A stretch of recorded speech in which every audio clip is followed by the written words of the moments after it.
I would not buy that house.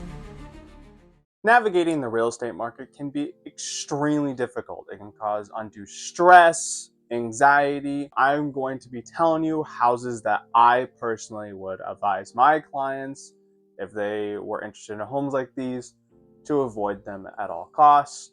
Mainly because a lot of these can have lots and lots of issues that can lead to costly mistakes, and I just don't want that to happen to you guys. So let's hop straight into the video. The first homes that I would advise my clients not to go for are homes over 100 years old. One of the reasons is lead-based paint. There could potentially, I'm not saying that there is, but there is a high probability that there is lead-based paint in that home. Lead-based paint was abolished in around 1978, and well, the use of it. And that is not saying that homes before that didn't use it. They most certainly did. So the potential of lead-based paint is definitely there. Another thing is asbestos, and asbestos is in a lot of areas in the home. And you may be wondering, what areas could they be? They could be in the insulation. Some have asbestos grade tiles, and some asbestos was even wrapped around the heating in the home, because asbestos was a heat deterrent. So it dispersed heat very well, but as everyone knows, asbestos is not a good thing to have, especially to breathe in. So because of that, it's going to have the potential for a big cost of remediation. Some other things could be lead pipes. Now, a lot of these homes, not saying they all do, but a lot of these homes do have the potential to have lead pipes.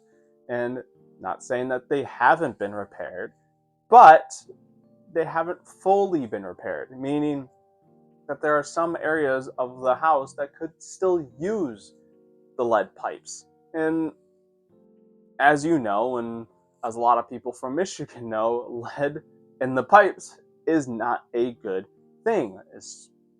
A hint is the Flint water crisis. That water crisis was lead in the pipes. So that is why I would advise people stay away from 100-year homes. And they may be beautiful, and trust me, I personally love a old home. Like, the aesthetic alone is beautiful, and the homes had quite unique features. And some of the features, like a dumbwaiter or a laundry chute, could be potential hazards, especially for kids. So you would potentially have the cost of blocking that out and making sure that it's out of commission. The other set of homes that I would ask my clients to avoid are homes flipped by LLCs. Now, homes flipped by LLCs can come off successfully, but it is few and far between. I looked at a house just a few weeks ago, and it was flipped by an LLC. It was bought merely 2 months prior and flipped relatively quickly. Now, my issue with this is that homes, when they're flipped by LLCs, are doing it for a cheap price. So they're getting cheap products that won't last long.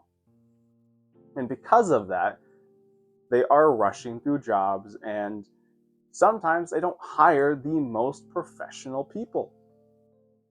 And especially some of these LLCs that are relatively new, they are going to hire cheap work and cheap materials, and they are going to neglect some areas of the house.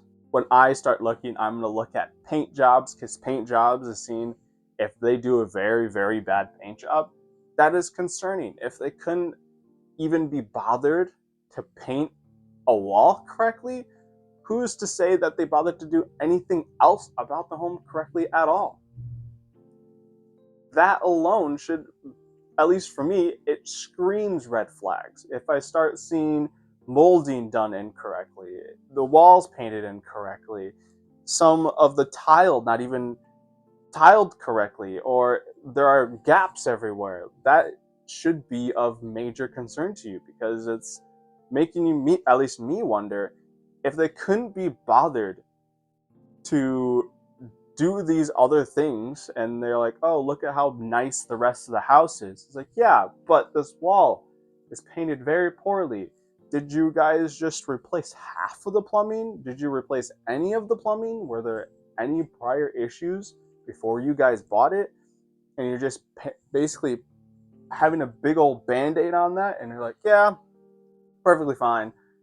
The rest of it looks nice. No, I 100% will advise my clients, do not buy a house flipped by an LLC, because sometimes, and a good majority of the time, they are not good.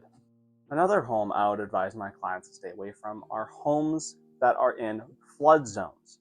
Now, don't get me wrong, a beach house, lovely, and certain types of houses in those areas are fantastic.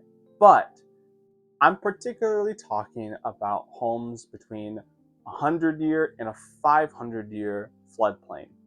Homes in a 100-year floodplain mean that the home has a potential to flood once every 100 years, and the same for 500 years. It would flood once every 500 years. Now, that being said, I would not recommend it, because if you do that, some insurance companies might require you to have flood insurance, even though it's between one every 100 years or one every 500 years, it could still potentially happen.